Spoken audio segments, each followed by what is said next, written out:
Welcome to Guide Guru. We hope this video helps. You'll begin by getting essentials out of the way quickly. Update Instagram and give camera and microphone permissions so the app can access hardware. Once done, switch to a reliable network. Wi-Fi is best, otherwise a strong 4G signal. Weak connections block the live stream.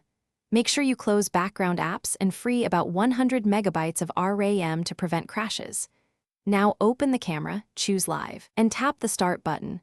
That initial action kicks off the connection handshake with Instagram servers. Next, you need to verify detailed settings that commonly break lives. Make sure the audience is set where you want it. Public versus followers changes visibility and server routing.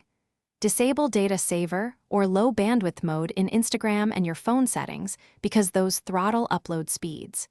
If you use a capture app or overlay, remove it temporarily. Third-party software often conflicts. To be safe, run a brief private live and test switching camera and mic during that run to confirm smooth transitions before going public. To finish, tidy up connection and finalize stream settings. Clear the app cache, restart your phone, and restart the router if using Wi-Fi.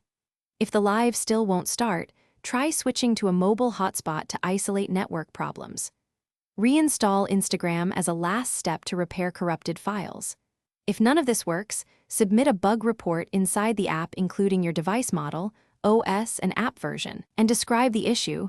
This helps Instagram track server or account-specific problems.